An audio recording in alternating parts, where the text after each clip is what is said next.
Muy buenos días a todos. Como siempre, es un placer dar la bienvenida a todos nuestros colegas que dentro y fuera de la región centroamericana y caribeña se unen a nuestra quinta sesión sobre educación remota en emergencia.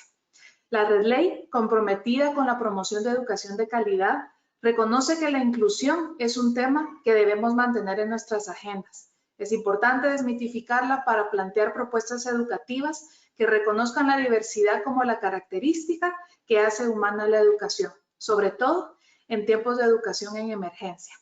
Por eso, la Red Ley ha propuesto esta sesión para abordar este tema, con universidades y un organismo internacional que está comprometida con diseñar propuestas académicas inclusivas y llevar la investigación a la acción. Gracias a todos de nuevo por unirse a esta sesión. Ahora voy a explicar brevemente algunos aspectos técnicos. Como en otras ocasiones, sus micrófonos y sus cámaras estarán desactivados durante toda la sesión. Esto ayuda a favorecer la fluidez del evento y evita el gasto de recursos digitales que perjudica la transmisión. En su pantalla pueden observar un ejemplo de los diferentes controles que pueden ustedes identificar. El primero, pueden ver que su micrófono está desactivado. En el segundo, a la derecha, pueden ver una mano que tiene una flecha verde hacia arriba. En este, ustedes pueden dar clic en el momento en que quieran participar. Tendremos diferentes momentos en los que pediremos su opinión y les pediremos que por ese medio ustedes indiquen que quieren participar. Por supuesto, a lo largo de la sesión, en la medida que se vaya desarrollando el tema, pueden ustedes incluir preguntas, comentarios, y esto lo pueden hacer en la parte de preguntas, señalizado acá con una flecha celeste. También tendremos otros espacios donde ustedes podrán interactuar y a estos hemos denominado sondeos. Los que ya han participado con nosotros en otras sesiones conocen la dinámica.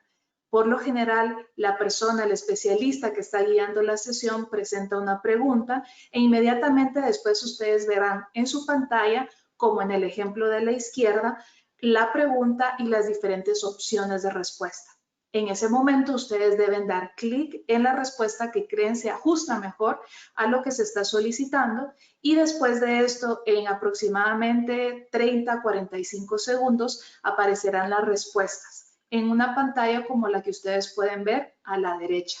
Es importante que participen en estos momentos porque enriquece muchísimo la discusión y los temas que se van abordando a lo largo de la sesión. Recuerden que todos los materiales, todas las grabaciones e inclusive las presentaciones de todas estas sesiones están disponibles en la página de Red Ley y ustedes pueden acceder a ellas normalmente unos 3 o 4 días después de la sesión que se está realizando. Esto es nuestro calendario. El día de hoy nos enfocaremos en la inclusión por medio de ERT y la próxima semana nos reuniremos en nuestra última sesión de esta serie que está programada como siempre para el martes a las 9 de la mañana Centroamérica y 11 República Dominicana. Tenemos planificado el día de hoy un evento de 60 minutos donde se abordará los temas propuestos en esta agenda. En esta ocasión, de nuevo nos acompaña nuestro colega, el maestro Rafael Mesa. Como lo hemos mencionado, él es docente, es investigador nicaragüense en el ámbito educativo que colabora tanto con la UCA en Nicaragua como Red Ley. Damos las gracias a los colegas que ya están con nosotros y los dejo con Rafael Mesa.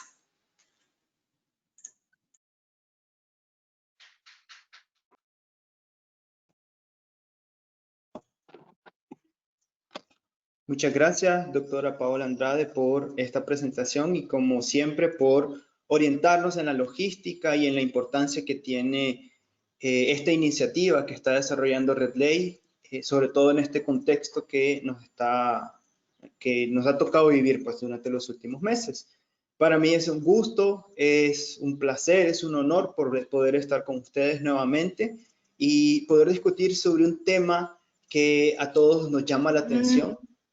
Un tema que es vital para garantizar una enseñanza de calidad y además un tema que, como vamos a ver más adelante, es complejo y tiene muchos matices que analizar. La agenda para el día de hoy está definida en los siguientes puntos. Como ya es costumbre, vamos a iniciar con una pequeña recapitulación de la sesión anterior referida a evaluación. Luego vamos a tratar de definir conceptualmente el concepto de inclusión, sobre todo haciendo énfasis en los contextos de educación remota en emergencia. Luego vamos a explicar de forma separada las dos características que se deben desarrollar desde la docencia para garantizar que haya inclusión en los procesos de enseñanza y aprendizaje. Estos son la competencia cultural y la flexibilidad del aprendizaje. Para finalmente dejar un pequeño espacio para preguntas y respuestas y poder interactuar un poco más. Bien, en la sesión número 4 sobre evaluación, la doctora Paola Andrade nos hablaba sobre la importancia que tiene la evaluación en contextos de emergencia y cómo se puede desarrollar la evaluación mediante las pautas de la educación remota en emergencia. Básicamente, ella nos decía que tenemos que transitar de una lógica en donde nosotros calificamos trabajos a una en la cual nosotros nos enfoquemos en evaluar los procesos para mejorarlos, para que el aprendizaje se siga dando, para que nuestros estudiantes encuentren en la evaluación el camino que necesitan para mejorar sus aprendizajes. Entonces ella planteaba de que la evaluación es fundamental porque permite recopilar evidencias sobre el aprendizaje que están desarrollando nuestros estudiantes y a partir de esa evidencia nosotros podemos encontrar las mejores alternativas y hacer los mejores ajustes para que el aprendizaje se siga dando aún en estos contextos tan negativos como el que enfrentamos. Básicamente, la evaluación es fundamental en ERT porque nos permite a nosotros ajustar la ruta de aprendizaje que habíamos diseñado en un inicio al nivel real que están presentando nuestros estudiantes y brindarles los apoyos que ellos en realidad necesitan para que la evaluación se enfoque verdaderamente en el aprendizaje. En fin, para profundizar, nosotros les sugerimos que ingresen a la página web de RedLay y que ustedes puedan revisar la grabación de esa sesión para profundizar en estos temas.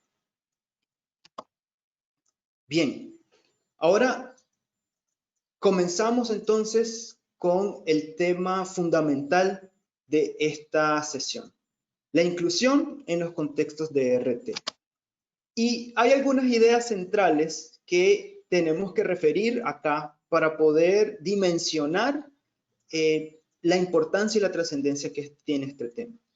Lo primero que tenemos que comprender es que la inclusión es un tema complejo. Es un tema que presenta muchos matices, muchas aristas y que está sujeto siempre a constante discusión en el campo de la educación. Y es un tema complejo precisamente por las ideas que subyacen al concepto de inclusión.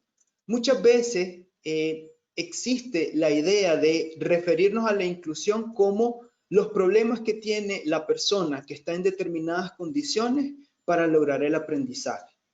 Entonces, cuando nosotros trabajamos con esa lógica, trasladamos el problema de trasladamos toda la responsabilidad del aprendizaje a la persona que no se ajusta a lo que establece el sistema o el currículo. Pero el concepto de inclusión con el que nosotros queremos trabajar quiere ligar las dificultades más al currículo y a su capacidad para ajustarse a las diferentes necesidades y no tanto a la persona. Porque una idea fundamental con la que queremos desarrollar esta sesión es que todas las personas tienen necesidades diferentes. Todas las personas tienen particularidades que tenemos que considerar si queremos garantizar a todos oportunidades de aprendizaje. En ese sentido, es importante destacar que el sistema educativo suele imponer barreras a las oportunidades de aprendizaje. Y muchas veces esas barreras pueden ser de naturaleza política, pueden ser de naturalezas culturales o pueden ser de naturalezas didácticas.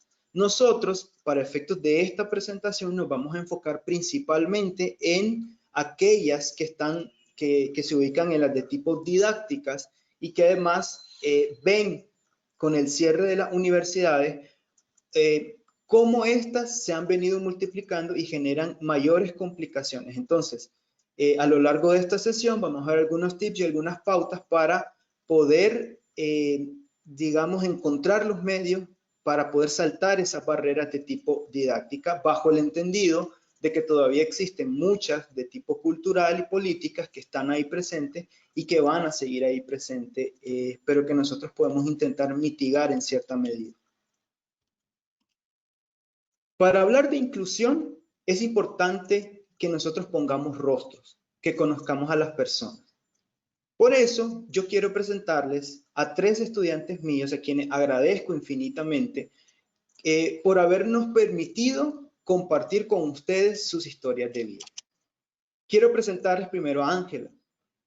Ella tiene 20 años y como todas las personas, ¿verdad? Ella tiene un contexto en el que se desenvuelve y con ciertas particularidades. Tiene intereses, tiene debilidades, pero también tiene habilidades y fortalezas. Ángela, bueno, es una persona que le ha tocado cuidar de su familia desde muy temprana edad,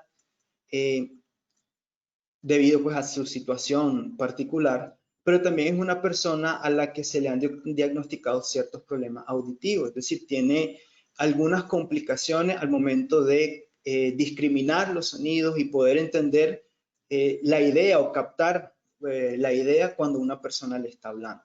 Entonces tiene esas dificultades, pero eso no le evita, ¿verdad?, que ella quiera muchísimo a su familia, que le encante el tema de las redes sociales y que le encante la lectura, aunque sí ella está consciente de que tiene problemas de organización y muchas veces tiene una inseguridad respecto a sus habilidades. Quiero presentarles también a Alejandro. Alejandro tiene 20 años. Alejandro fue diagnosticado desde pequeño con autismo, ¿verdad? Y aunque él no se ha aislado y no le ha generado mayores problemas para generar interacción y generar relaciones con las demás personas, porque ha tenido un buen sistema de apoyo, pues también esa es una particularidad que a veces que hace que le cueste motivarse, ¿no? Si el tema no le atrae fundamentalmente.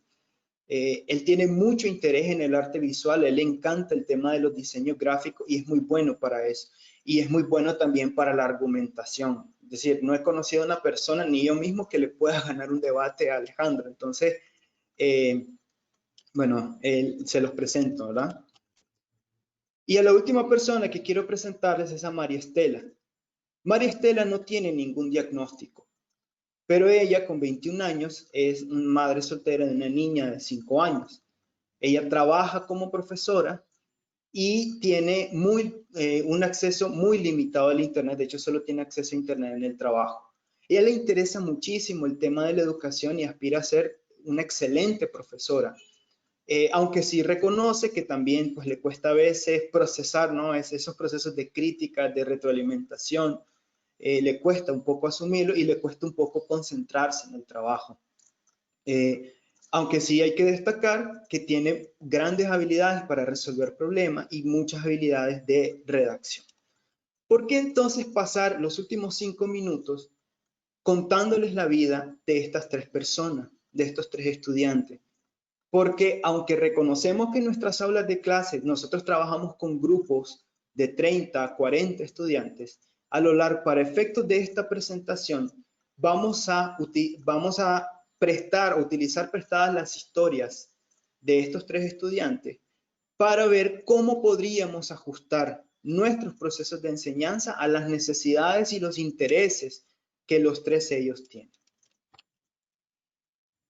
¿Por qué queremos hacer esto? Porque queremos profundizar en la idea de que para ser inclusivos, nuestro proceso de aprendizaje tiene que responder a los intereses y necesidades de todos nuestros estudiantes. Todos deben tener oportunidades de aprendizaje. Según la UNESCO, la inclusión educativa es un enfoque en el cual la diversidad cultural, lejos de ser una justificación para no enseñarle a una persona, es una oportunidad para enriquecer los procesos del aprendizaje. Y desde esta lógica es que nosotros queremos convencernos de que haciendo pequeños ajustes a nuestras sesiones de aprendizaje, podemos garantizar que todos nuestros estudiantes aprendan siempre y cuando se les den los apoyos y los soportes necesarios.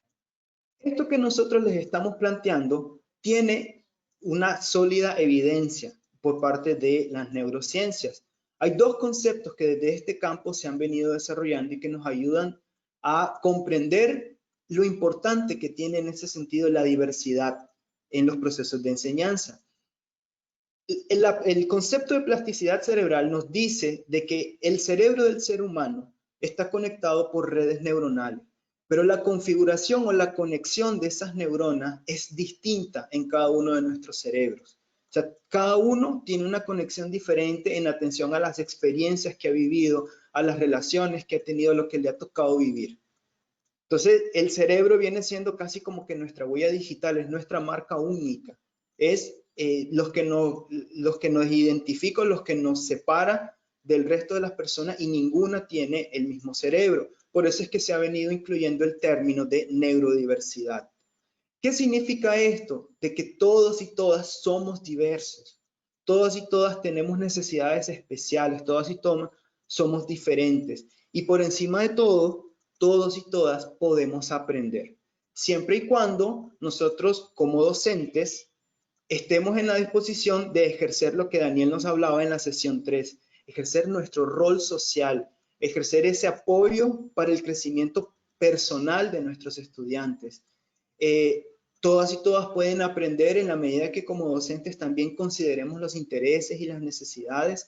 Seamos tolerantes con las formas en cómo se expresa la diversidad. A veces la diversidad se expresa en formas que nosotros no terminamos de comprender y a veces las catalogamos como ejercicios que socavan nuestra autoridad y nada más alejado de la verdad. Entonces hay que aprender a ser tolerantes. En la medida que comuniquemos efectivamente nuestras consideraciones hacia nuestros estudiantes y en la medida que tengamos altas expectativas en que todas y todos pueden aprender. Si cumplimos con esta lógica, podemos hacer esos pequeños ajustes para asegurarnos que todos nuestros estudiantes aprendan, independientemente de las circunstancias en las que se encuentran. Ahora, yo quisiera, sobre la base de esta pequeña discusión, hacerles una pequeña pregunta.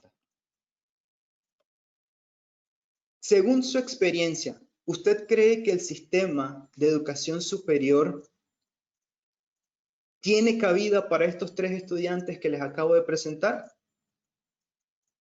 Quiero darles un minutito para que me respondan.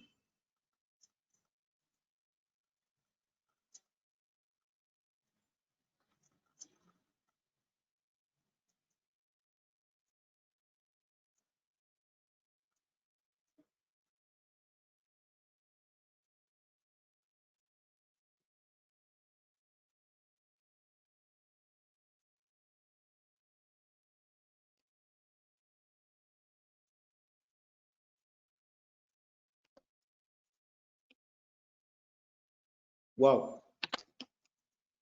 Miren qué interesante. Con base en el 70% de las personas, el 49% cree que sí, que el sistema tendría cabida para estos tres estudiantes y el 51% cree que no. Volvemos entonces al tema de la complejidad. La inclusión educativa, como dije en un inicio, es un tema bien complejo, es un tema con muchas aristas y ustedes ahorita nos están ayudando a comprender las dimensiones de este tema y lo complicado que puede llegar a ser. Así que muchas gracias por su respuesta y bueno, vamos a seguir.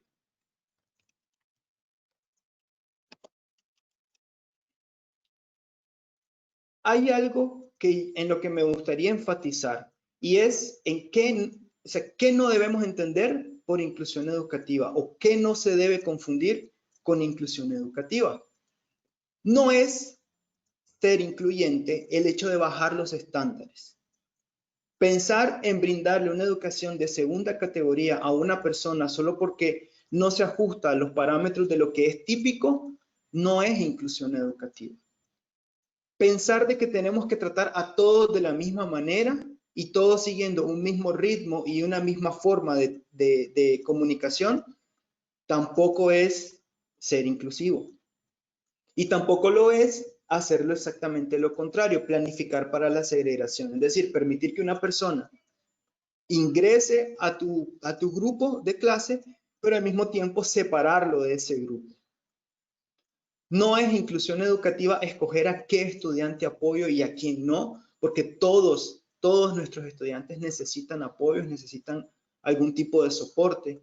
Y tampoco es inclusión educativa solo facilitar el acceso al material.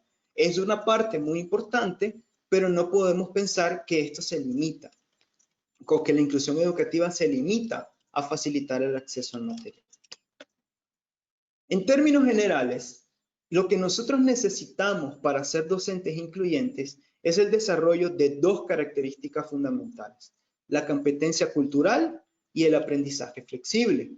Cada uno de estos elementos los vamos a ir desarrollando y sobre la base de los lineamientos que nos dan estas características, vamos a identificar algunos procesos que nos van a ayudar a ver cómo podemos ajustar nuestros procesos de enseñanza para que se vuelvan incluyentes. Lo primero que tenemos que hacer nosotros es desarrollar la competencia cultural. Esta está referida al qué y al cómo del aprendizaje. Es decir, a lo que enseño y cómo lo enseño. Según los expertos, la competencia cultural es la capacidad del docente para incorporar la diversidad cultural a lo largo del proceso de aprendizaje, en la búsqueda de que se genere significado y que se promuevan habilidades superiores del pensamiento.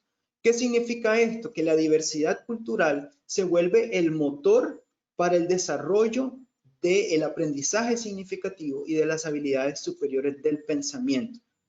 Entonces, esta competencia cultural se va a ver expresada o se va a manifestar a partir de estos elementos que ustedes ven acá, a partir de los apoyos que se le den a los estudiantes y la forma en que se den esos apoyos, a partir de la planificación, entendido esta como no planificar una actividad o un producto específico para cada estudiante, sino que planificar un proceso que tenga opciones, que tenga alternativas, que tenga distintas posibilidades para que los estudiantes puedan escoger. Se va a ver reflejada en las estrategias, en las formas en cómo nos manejemos nuestras relaciones por medio de la comunicación, en cómo escojamos los contenidos y los materiales, y se va a ver referido sobre todo en la capacidad del docente de crecer profesionalmente, de buscar información, de ver cómo lidiar con tal o cual caso por medio de un trabajo no casi que autodidacta. Entonces, hay tres procesos fundamentales que se necesitan, o tres consideraciones fundamentales que se necesitan para ser un docente competente, culturalmente competente, perdón. Se necesita ajustarse al contexto del estudiantado, hacer que el currículo sea culturalmente relevante y se necesita evaluar la diversidad. ¿Qué significa cada uno de estos aspectos? Significa encontrar las pautas para encontrar estos elementos que vemos acá, que las hemos visto en las sesiones 1, 2, 3 y 4, que sabemos, ¿verdad?, que nos ayudan a encontrar las mejores formas para poder enseñar de forma remota en contextos de emergencia, pero además de eso, aplicarles ahora el lente de la inclusión educativa, o sea que a lo anterior tenemos que incorporarle el lente de la inclusión educativa. Y como les decía anteriormente, para efectos de esta presentación, vamos a trabajar con los casos de Ángela, Alejandro y de María. Entonces, ¿cómo ajustarse al contexto de los estudiantes? Esto implica tres procesos básicos. El primero, hay que entender las formas en que el cierre de las universidades ha afectado el contexto de nuestros estudiantes.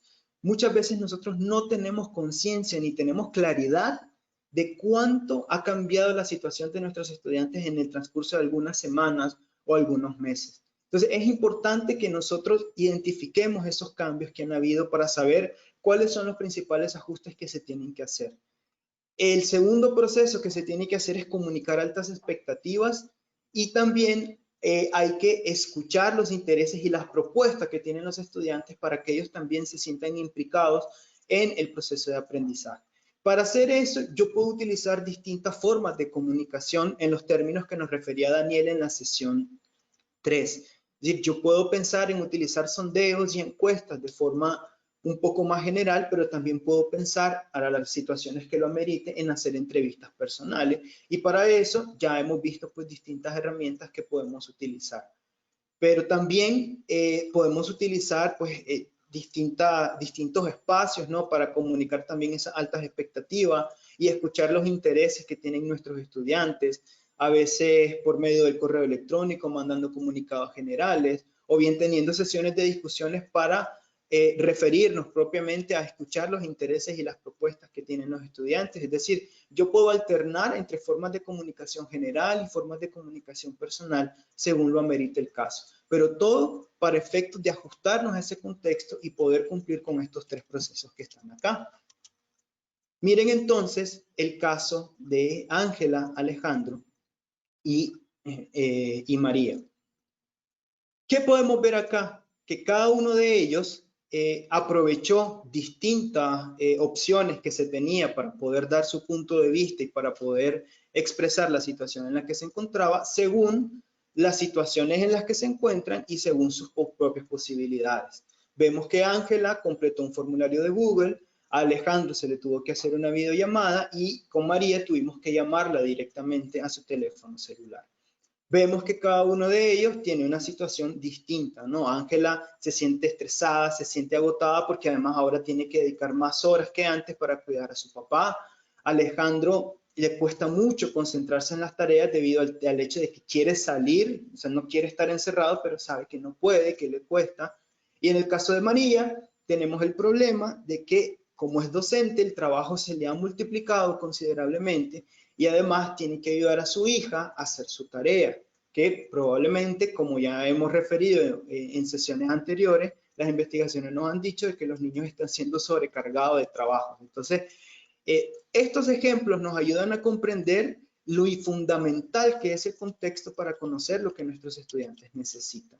Y sobre la base de eso, entonces yo puedo encontrar herramientas para hacer esos ajustes necesarios. Ahora, yo quisiera que dos personas de ustedes nos cuenten brevemente una consecuencia negativa del cierre de las escuelas en alguno de sus estudiantes y una estrategia que usted haya utilizado para apoyar el aprendizaje de ese estudiante. Quisiera, por favor, que nos limitáramos a 1 minuto y medio, 2 minutos para hacer esas intervenciones.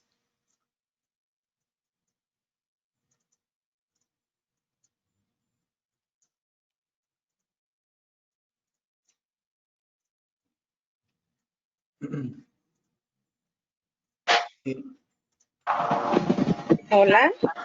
Hola, adelante. Hola, mucho gusto. Soy Katia Membreño de Nicaragua. Tuve una experiencia, de hecho, no negativa, creo que fue malísima. Tenía dentro de un grupo de 40 estudiantes, un estudiante que tenía una leve lesión cerebral y también estaba en silla de ruedas. Estaba dando una clase de computación y a raíz del virus, pues el muchacho no tenía ni acceso a internet ni una computadora en su casa.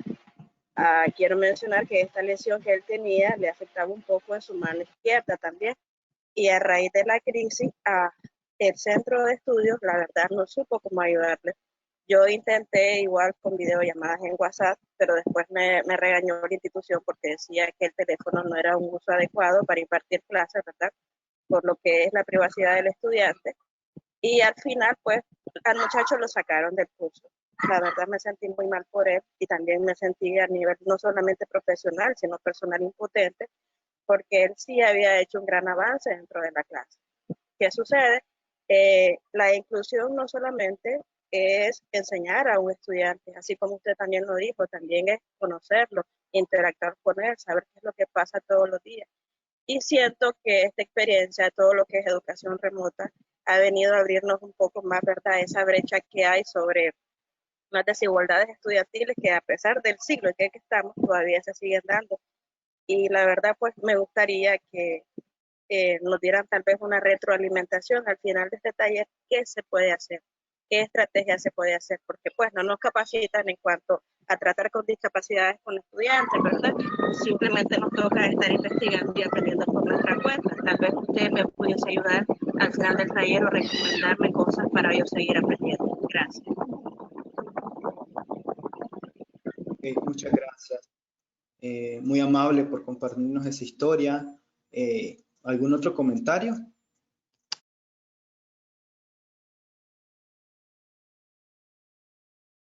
Buen día. Buen día, adelante. Buen día, mi nombre es Olga Martínez, les hablo de Guatemala. He tenido algunas consecuencias negativas en cuanto al cierre de los establecimientos ante esta situación que estamos viviendo, porque principalmente en educación media, en donde yo trabajo a diario, muchos jóvenes son de áreas rurales y viven en situaciones de pobreza bastante serias. Entonces, algunos de ellos, su situación económica, por ejemplo, no les permite comprar redes para tener todo el tiempo internet. Y algunos también viven en comunidades que no hay ni siquiera luz, ¿verdad? Esa es la situación de muchas veces de nuestras comunidades en Guatemala. Entonces, una situación negativa ha sido que más o menos de 40 estudiantes, con 10 no me he podido comunicar. Hemos empleado algunas estrategias, por ejemplo, buscamos los números de teléfono que nos dejan cuando se inscriben, ¿verdad? Cuando los padres los vienen a inscribir, hemos llamado.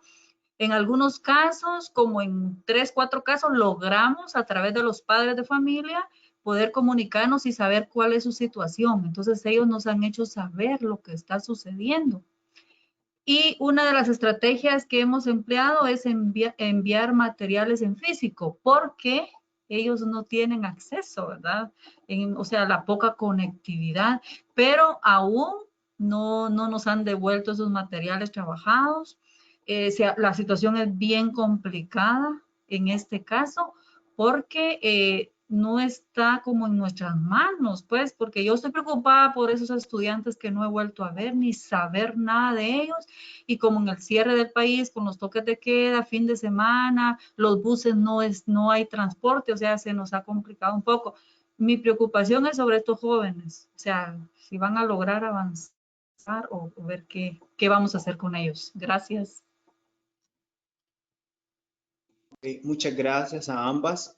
Evidentemente son situaciones que nos preocupan a todos, porque la meta de todo profesor es que todos sus estudiantes aprendan. Y yo quiero destacar de ambas anécdotas el sentido de resistencia que las dos colegas nos han compartido.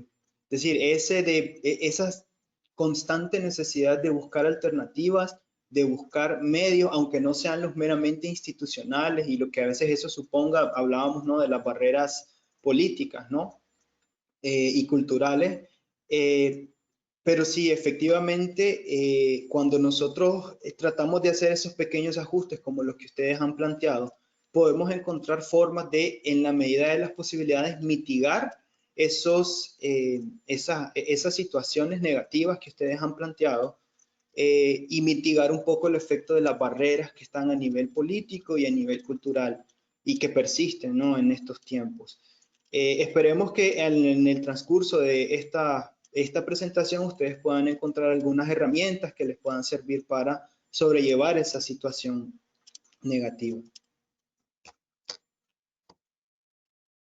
Bien, ¿qué implica hacer el currículo culturalmente relevante para los estudiantes? Hay dos procesos fundamentales en esto. El primero es que cuando uno planifica, tiene que hacerlo pensando en diversos escenarios. En la sesión 2, nosotros hablábamos sobre la diversidad de los formatos, tanto para presentar la información como para expresar los aprendizajes. Entonces, esto es algo que desde el punto de vista de la inclusión educativa se tiene que recuperar. Y esto no significa que voy a pensar en un documento para cada uno de mis 40 estudiantes.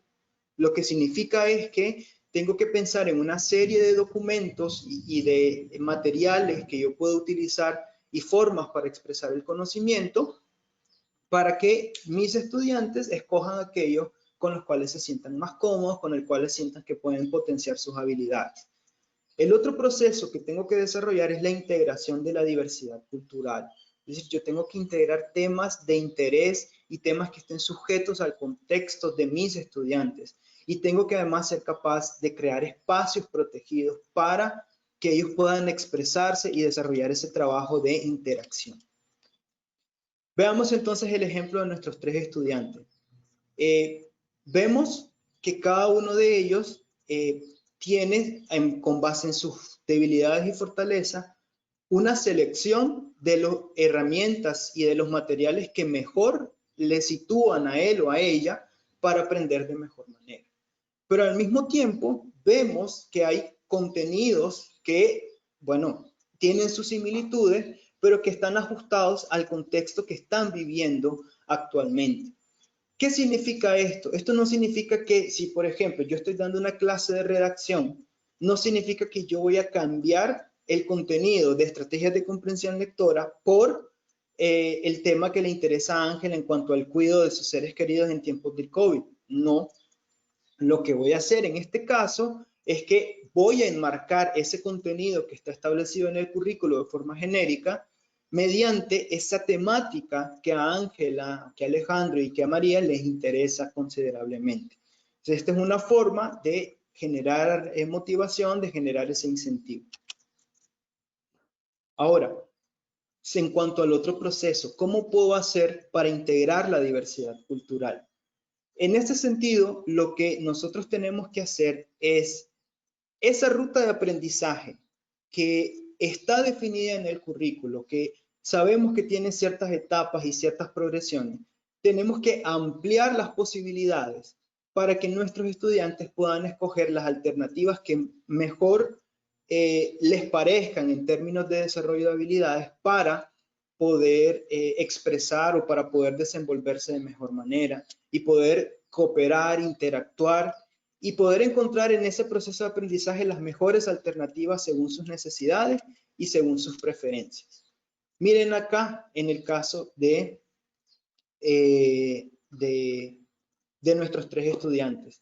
Por cada una de las 3 etapas que están definidas en las unidades que les explicaba anteriormente, yo puedo pedirles a ellos que hagan distintas actividades según las particularidades que presenta cada quien. Y no es que estas actividades se van a desentender o van a ser distintas a, por ejemplo, el tema de identificación del problema, sino que los estudiantes van a aportar desde cada uno de sus grupos a la identificación de ese problema que está referido, por ejemplo, en este caso, comunicación y lenguaje, y les van a ayudar a poder aportar a ese producto o a ese proceso concreto.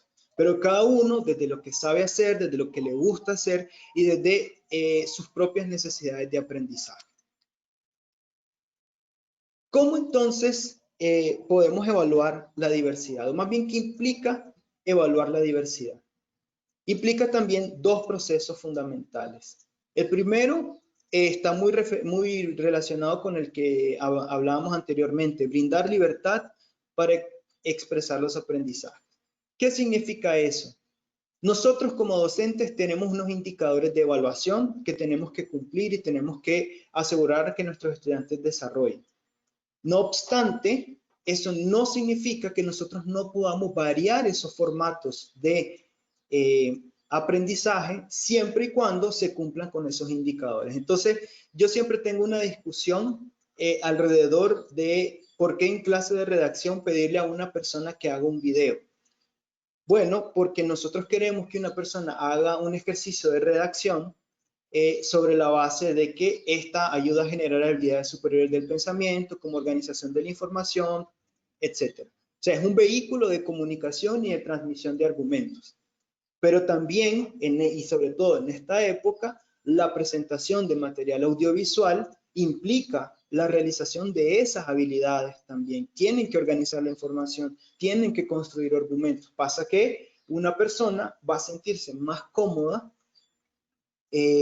preparando toda esa información por medio de un formato audiovisual y la otra persona lo va a preferir trabajarlo por medio de un formato escrito. Entonces, yo promuevo esas alternativas, les doy a ellos una serie de alternativas para que ellos escojan con la que más se ajustan a sus intereses y a sus habilidades. Y el otro proceso que tengo que desarrollar es el empoderamiento por medio de la evaluación. Yo tengo que enfocar la retroalimentación a aspectos específicos que están definidos por esos indicadores. Y tengo que hacerle ver a esa persona que puede mejorar en cierta medida. Pero también tengo que hacer que todos mis estudiantes se responsabilicen por el aprendizaje cooperativo. Es decir, que todos nos responsabilicemos para que todos también tengamos las oportunidades de aprender. ¿Cómo puedo entonces brindar esa libertad? Bueno, lo que les decía anteriormente, veamos el ejemplo de nuestros 3 estudiantes también. En el caso de Alejandro, mirábamos que él es muy bueno para la organización visual y para la argumentación. Entonces, en el marco de la identificación de un problema, yo le puedo pedir a él que me elabore o que se encargue de ser la persona en el grupo al que se le ubique a él, que elabore la presentación en PowerPoint a partir de toda la información que han recopilado sus compañeros y que además haga la exposición, que defienda por qué quieren trabajar ese problema y por qué siente que es importante. Eso me permite a mí desarrollar esas habilidades en Alejandro y le permite a él sentirse cómodo, a gusto y motivado con lo que está trabajando. El tema del empoderamiento es otro aspecto que es fundamental y tiene mucho que ver con las formas en cómo los estudiantes pueden vincularse en el proceso de retroalimentación mediante un ejercicio de coevaluación. Veamos aquí el caso, por ejemplo, de Ángela. Nosotros mirábamos que Ángela tiene algunos problemas en cuanto a la audición. Entonces, ella a lo mejor se va a sentir más cómoda retroalimentando por escrito, porque le va a costar un poco más entablar un proceso sincrónico de comunicación e interacción. Entonces, ella lo que puede hacer es presentar comentarios en el documento, puede enviarlos por chat, esos comentarios, puede enviar correo electrónico, puede utilizar algún foro, etcétera. Todo aquello que potencie el formato en donde Ángela se va a sentir más cómoda. ¿No? Lo mismo pasa en el caso de Alejandro, lo mismo pasa para el caso de María Elisa, por ejemplo. En el caso de María Elisa, considerando que tiene unas condiciones bastante particulares y muy saturadas en cuanto a responsabilidades, ella puede, digamos, diversificar no solo por escrito, sino que también por audio. Ella tal vez podría llamar a alguno de sus otros compañeros, presentar y decir sus consideraciones por medio de audios en WhatsApp o llamadas telefónicas que sean bien cortas, o también por medio de correo electrónico cuando tenga acceso a los espacios que tengan libre cuando esté trabajando. En fin, el espectro de posibilidades ustedes los tienen que proporcionar, pero al final de cuentas los estudiantes son los que van a escoger, digamos, los medios que mejor se sitúen para poder generar esa interacción. Lo importante es que exista ese empoderamiento y ese sentido de responsabilidad de todos. Y obviamente no hay que olvidar el seguimiento y la retroalimentación del docente. Nosotros tenemos que estar muy pendientes de nuestros estudiantes y tenemos que dejarles saber estos elementos que están ahí, ¿verdad? O sea, la retroalimentación y el seguimiento para los docentes es una oportunidad para hacerles saber que nos interesa el aprendizaje y el bienestar de nuestros estudiantes. Nos permite también, es una oportunidad para hacer esos espacios de protección, para pedir a nuestros estudiantes que se expresen, que nos digan cómo se sienten. Es un espacio también para hacerles ver que confiamos en sus capacidades, en comunicarles esas altas expectativas, también para reconocerles sus actitudes positivas, los esfuerzos que ellos hacen que muchas veces no son tan visibles para nosotros. Y también para promover alternativas y para sugerirles mejores formas en que nosotros les podamos guiar. Miren acá este ejemplo, un correo que se le tuvo que enviar a María Estela frente a la presentación de una parte de su proyecto.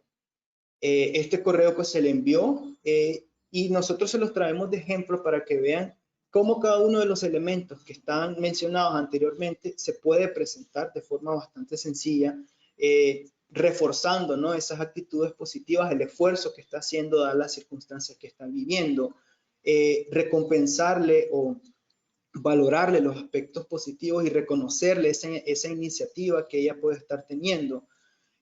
Generar ese espacio protegido, decirle, mira, lo que se presentó pues todavía puede mejorar, pero es una responsabilidad compartida y podemos sacarlo adelante. De demostrarle de que seguimos teniendo altas expectativas en ellas y que puede todavía hacerlo mejor, y ofrecerle ese apoyo adicional, esa guía, ese espacio, ¿no?, para poderle apoyar tal vez de una forma más particular. Ahora, quisiera que una persona, por favor, nos comentara un ejemplo de actividad en el que sienta que está desarrollando o que logró desarrollar la competencia cultural una vez que se cerraron las universidades. Me gustaría escuchar a una persona en 1 minuto y medio o 2 minutos.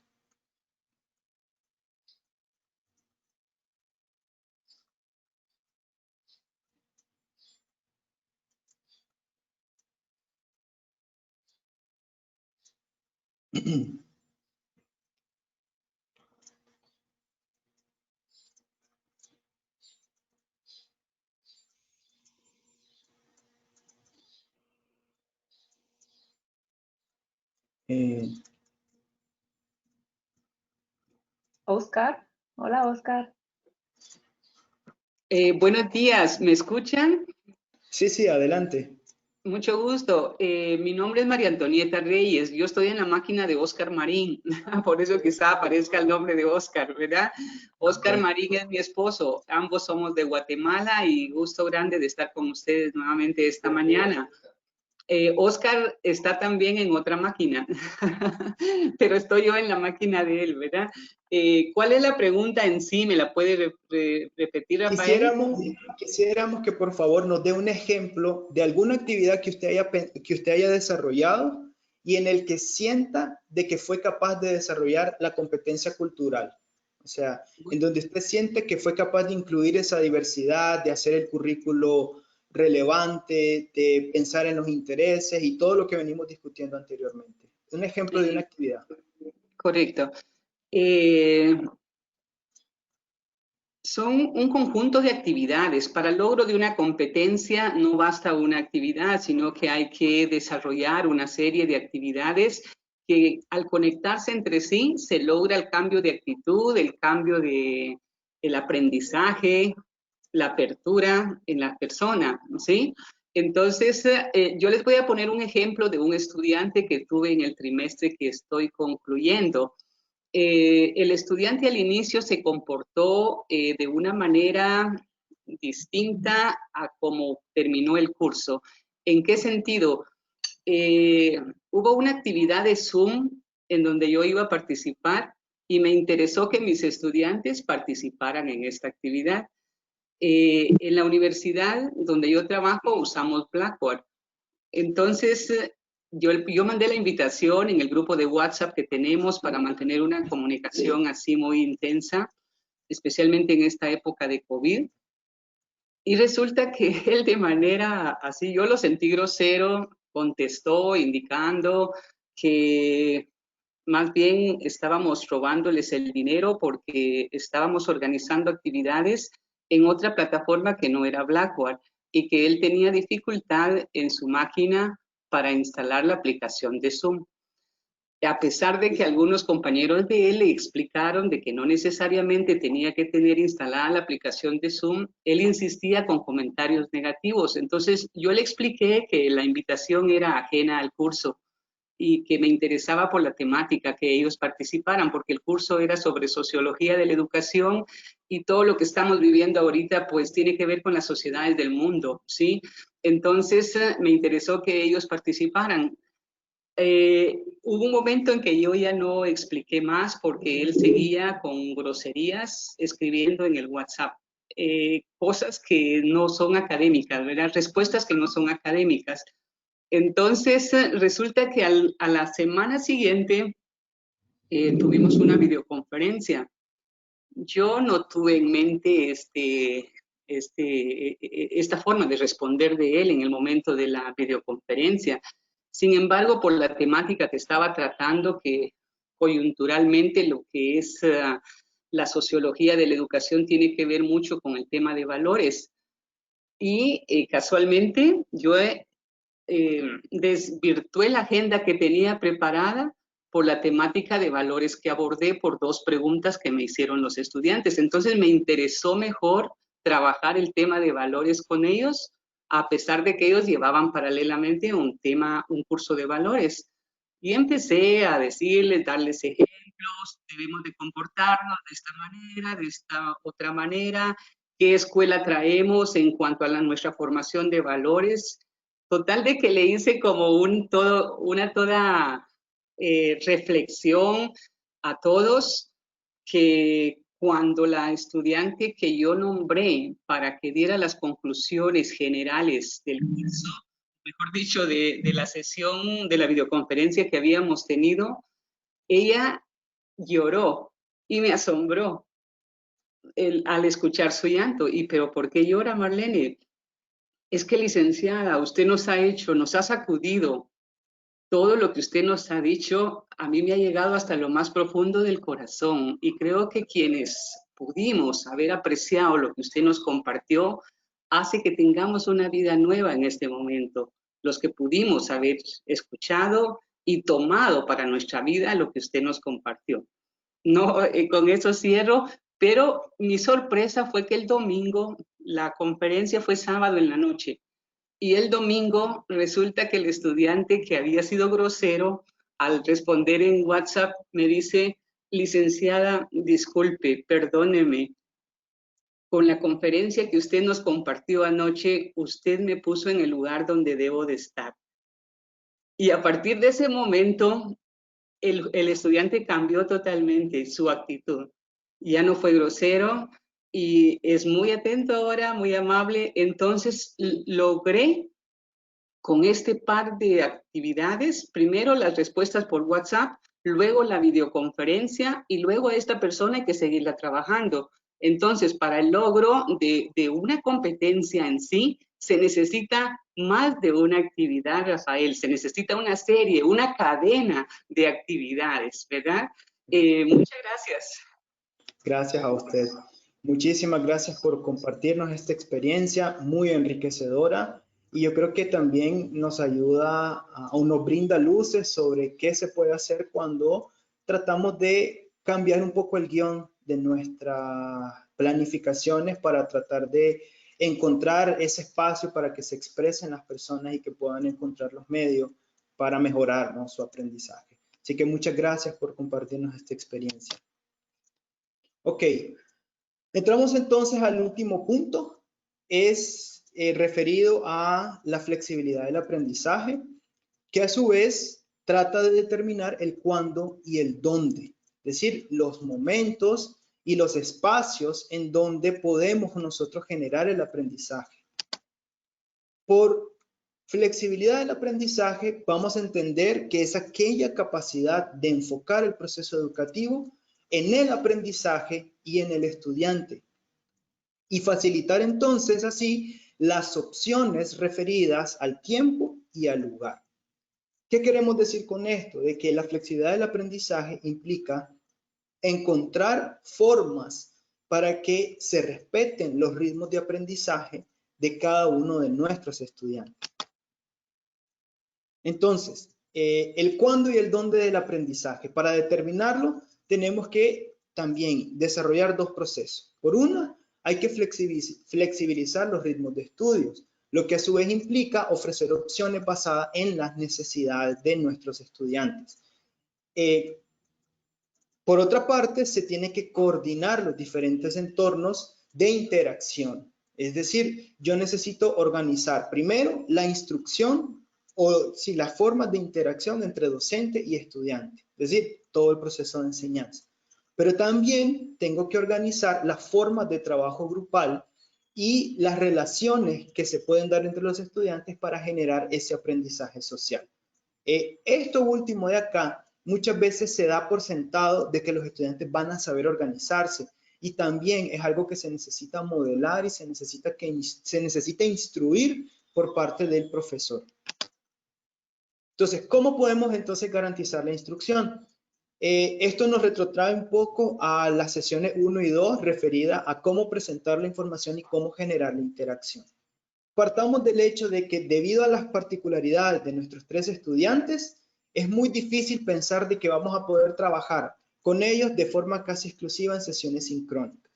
Entonces, yo tengo que pensar en ellos tal vez en términos más de sesiones asincrónicas, respetarles un poco más sus espacios, sus tiempos y sus necesidades.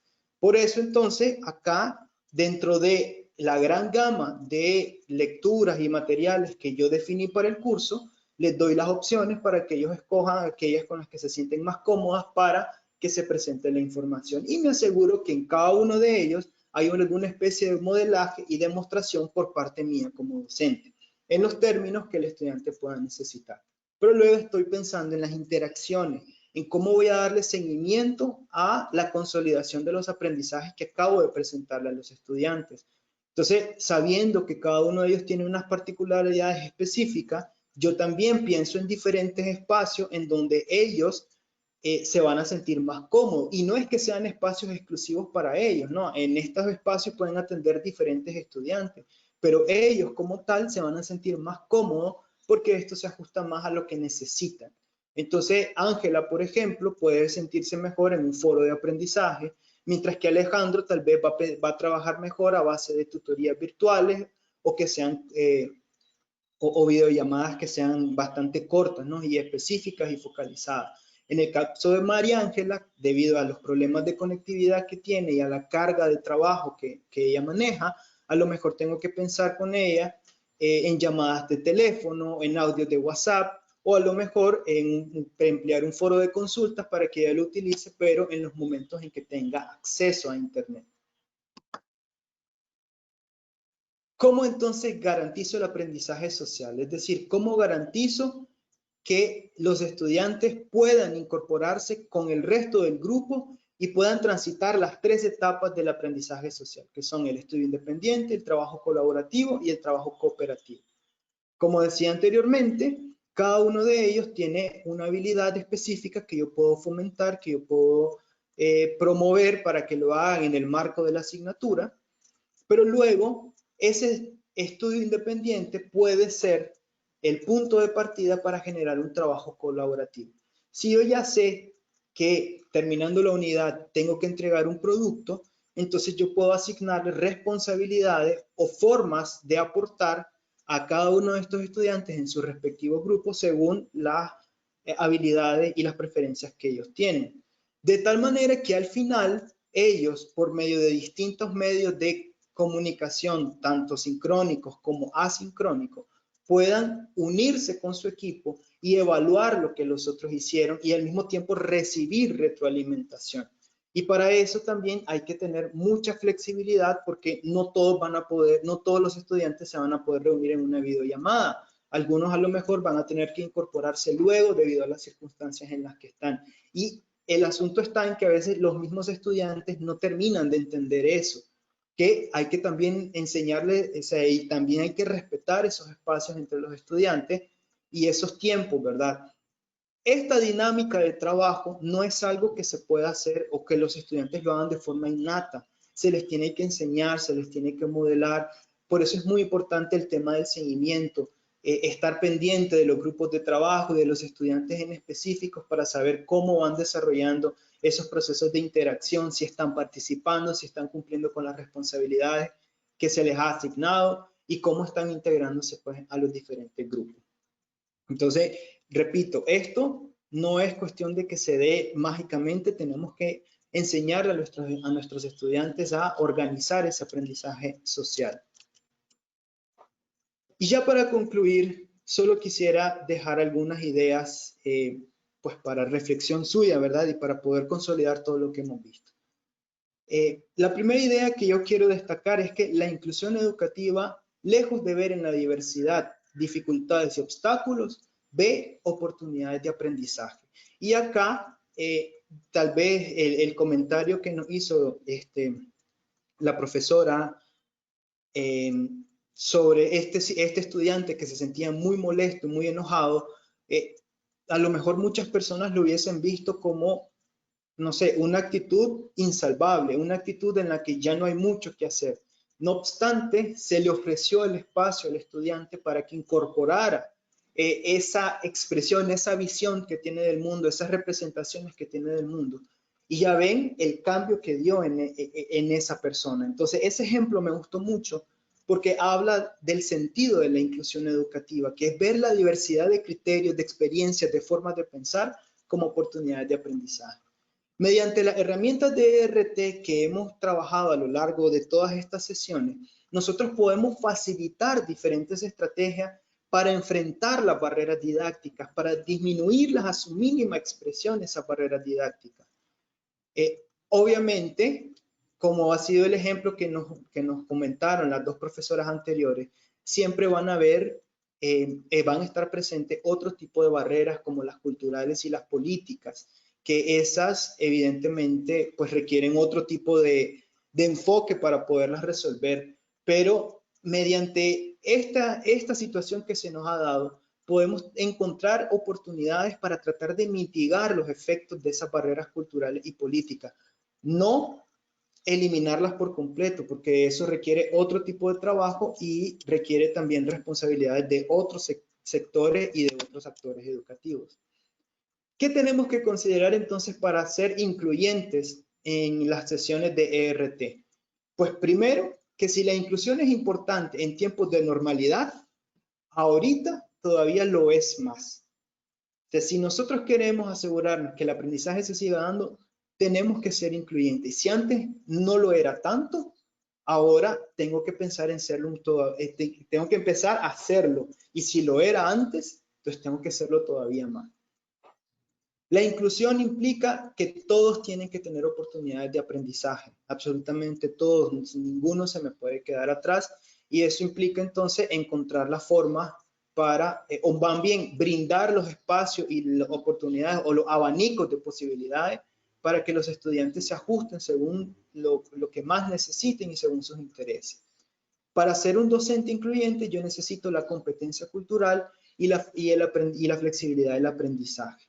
La competencia cultural está pensada en respetar la diversidad cultural, es decir, reconocerme que yo como persona tengo mis propias ideas, mi forma de pensar, pero mis estudiantes también los tienen y que son productos de las circunstancias y las situaciones que viven y que entonces yo tengo que incluir esas formas de pensar y tengo que hacerlas ver en el currículo además.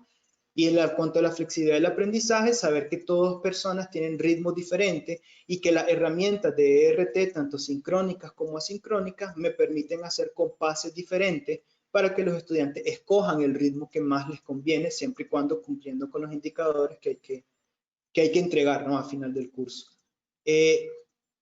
Otro elemento a considerar es que uno tiene que pensar más en las personas que en los procesos.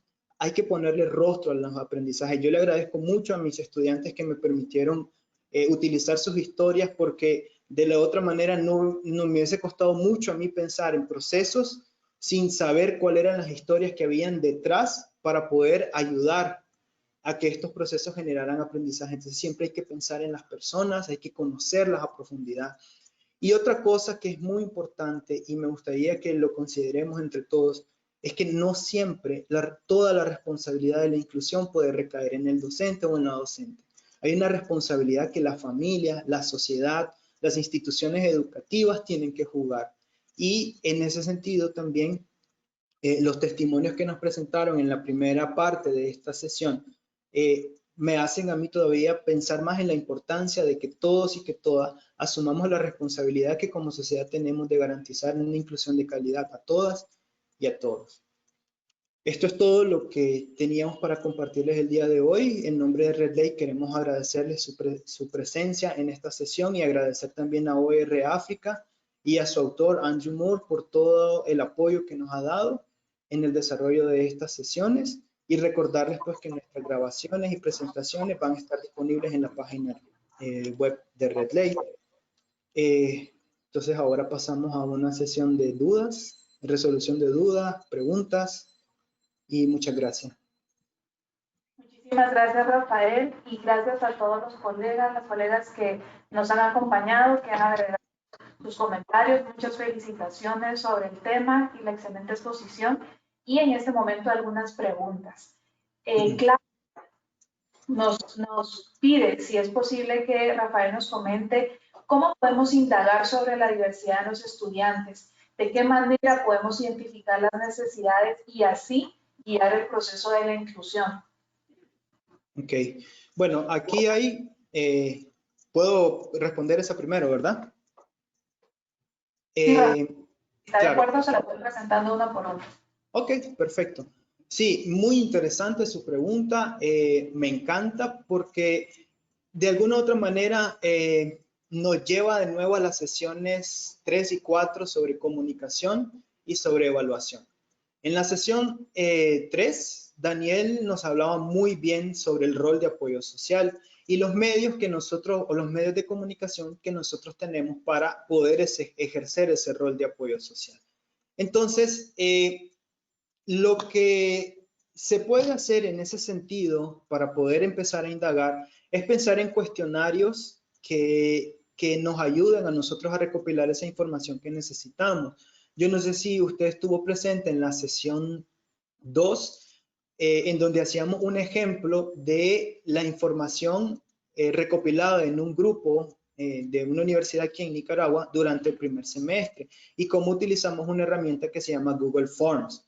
Y en ella pues preguntábamos que si estaban trabajando, si estaban, cuántas clases estaban llevando, etc. Entonces, la construcción de esas herramientas para poder comunicarnos o para poder tener idea de cómo están nuestros estudiantes ayuda muchísimo. Ahora, habrán estudiantes que a lo mejor tengan problemas para poder llenar esos sondeos o esas encuestas. Entonces, ahí uno puede pensar para esos casos particulares, pensar en formas un poquito más concretas, un poquito más privadas, si se quiere. O a lo mejor no es que tengan problemas para el formato, sino que tienen una situación particular que tal vez requiere un poquito más de interacción. Entonces ahí yo puedo pensar en una sesión virtual, bilateral, exclusiva para ese estudiante o para esos estudiantes en específico, o puedo pensar tal vez en una videollamada, o puedo pensar, en fin, lo importante es que más allá del formato, yo tenga claridad de qué es lo que quiero descubrir y qué es lo que quiero indagar y cómo ese contexto me va a servir para mi planificación.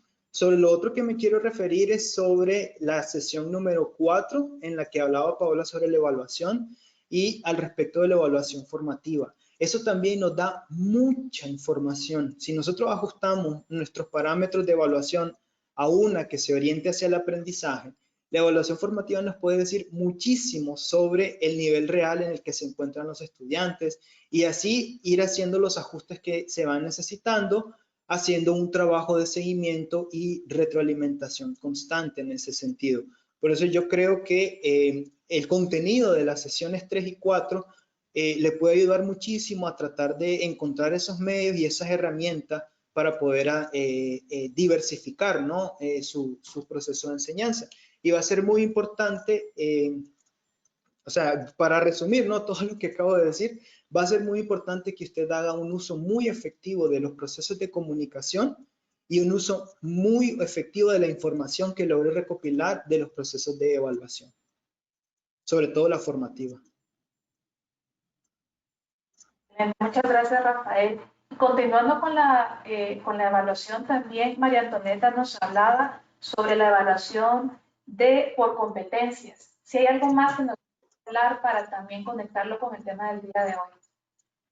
Sobre evaluación, bueno, la evaluación por competencia requiere que a lo largo de, bueno, las competencias se definen en un proyecto curricular al que muchas veces como docentes pues solo tenemos acceso por medio de los planes de clase, ¿verdad? Y ahí es donde nos dicen a qué competencia curricular es a la que está apuntando nuestro plan de clase. Entonces, en ese sentido, voy a relacionarlo bastante con lo que planteamos sobre la evaluación de la diversidad. Es decir, a nosotros se nos es dado una competencia específica que tenemos que desarrollar a lo largo de una asignatura en un semestre. Entonces, esa asignatura, esa competencia, yo necesito ver la ruta de progresión que me va a permitir a mí llevar a mis estudiantes del nivel en el que se encuentran al nivel al que quiero llevarlo según la competencia marcada. En ese ínterin van a haber indicadores de evaluación, es decir, van a haber distintas etapas que yo tengo que cruzar que van a ir de lo más sencillo a lo más complejo para ir desarrollando progresivamente habilidades, destrezas y conocimientos para poder pues llegar a la competencia específica. Entonces, si yo tengo claridad de eso, si yo tengo claridad de esos aspectos, el formato, voy a decirlo de esta manera, pero espero que no se malinterprete, el formato va a ser lo de menos para nosotros en la medida que esa diversidad de formatos para presentar trabajos, para presentar algún tipo de evaluación, le va a permitir al estudiante expresar sus conocimientos, expresar si logró desarrollar esos conocimientos teóricos, destrezas, valores y habilidades. Y nos va a dar nosotros a dar pautas para saber si eso lo hace. Es decir, y se ajusta de cierta manera a lo que el estudiante necesita hacer o sabe hacer y eso. Pues lo que quiero decir es que muchas veces nosotros nos enfrascamos en que la evaluación se tiene que limitar o la evaluación por competencia se tiene que limitar a una prueba escrita, pero podemos encontrar distintos medios, distintas alternativas y en la medida que nosotros garanticemos la libertad, en la medida que garanticemos que esos indicadores queden claros en cuanto a lo que se quiere desarrollar, nosotros podemos darle a nuestros estudiantes un abanico de posibilidades para que ellos expresen esos aprendizajes en distintos formatos. Yo creo que eso lo van a agradecer mucho ellos porque les va a permitir desplegar su creatividad, sus intereses y todos estos elementos. Y también a nosotros nos va a permitir que la evaluación se oriente, ¿no?, hacia un aprendizaje verdadero. Gracias, Rafael. Tenemos dos colegas que presentan el reto de aplicar todo lo que se discutió el día de hoy en niveles de primaria y preprimaria. ¿Hay alguna estrategia, algo que nos quiera comentar en este momento sobre este reto? Sí, en ese sentido, cuando se habla de primaria y preprimaria, el reto se multiplica en la medida que hay que integrar más a las familias.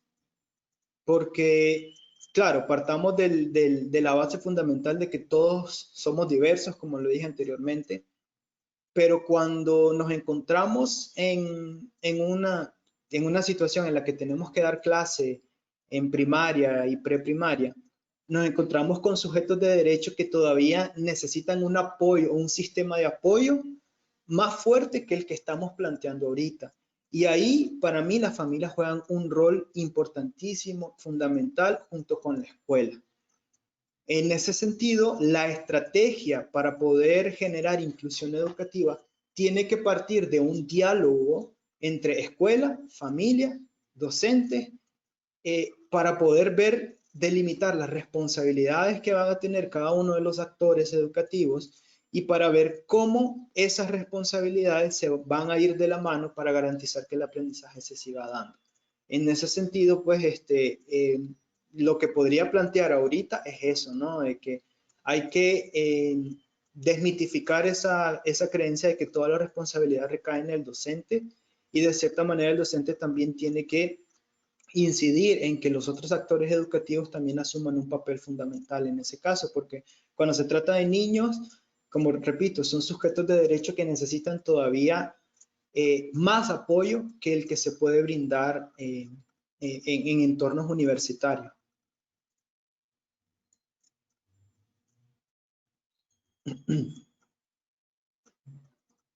Gracias, Rafael. Vamos a cerrar con una última pregunta que de alguna forma usted ya empezó a abordar en este cierre. Andrea nos propone cómo motivar a los docentes para que planifiquen de una forma más inclusiva, porque de alguna forma muchos docentes creen que eso implica más trabajo y no están dispuestos a ser más incluyentes, además de que, como usted ya mencionó, en algunos momentos se considera que todo lo debe hacer el docente. Sí. En ese sentido, y creo que puedo hablar también un poco desde mi experiencia, es difícil motivar a los docentes cuando se presentan discursos como el que acabo de presentar, ¿no? En donde uno se pone a pensar, wow, cuánta cosa hay que hacer. Pero, o sea, todo lo que se presentó ahorita está presentado en términos de ver lo visual y didáctico. Pero lo cierto es que mucho de esto se puede conseguir haciendo pequeños cambios. Y creo que es el primer mensaje que hay que transmitirle a los docentes. O sea, para hacer esto se puede hacer. Hay una parte que sí depende de nosotros, que sí podemos trabajar, que son las barreras didácticas. Y en ese sentido, esas barreras didácticas pueden saltarse si nosotros empezamos a hacer pequeños cambios. Entonces ahí los coordinadores de docencia, los directores de departamento, etcétera, tienen que jugar un rol fundamental en lo que se refiere a dos aspectos. Primero, el modelaje. Es decir, el coordinador o la coordinadora tiene que demostrar que sí se puede hacer, cómo se puede hacer, y además tiene que darle seguimiento y orientación a los docentes en cómo hacerlo. Muchas veces nos damos cuenta de que nos encontramos coordinadores que piden inclusión sin ellos mismos ser capaces de hacerlo, o sin ellos mismos demostrar cómo hacerlo, o sin ellos mismos dar el seguimiento necesario. Entonces, en ese sentido, el tema de la motivación tiene que ver con el liderazgo educativo que se ejerce en la institución y tiene que ver con eso, ¿no? Sobre todo la coherencia entre el discurso y la práctica. Y eso se logra, como dije, con el modelaje que se tiene que hacer desde nuestro cargo de coordinación, y el seguimiento que se le vaya a dar a los docentes de forma sistemática, y también, voy a insistir en eso, creando espacios protegidos, porque el asunto con los docentes es que a veces nosotros, y me pongo también en los zapatos de los docentes, les pedimos a ellos que hagan cambios y que abandonen todo su sistema de creencias de forma brusca, de forma radical, si se quiere, pero además sin darles como que una visión clara y un rumbo claro de hacia dónde van a llegar, cambiando esas visiones y esos sistemas de creencias que llevan cargados durante años. Entonces, también hay que tener cuidado al momento de dar el seguimiento, en crear esos espacios protegidos, en hacerles sentir seguridad a los docentes de que está bien, pues, que cometan errores, que cometan equivocaciones, siempre y cuando estén en la disposición de querer mejorar y querer hacer esos pequeños ajustes y esos cambios para ser más incluyentes. Excelente, Rafael. Muchísimas gracias a todos los colegas por sus comentarios.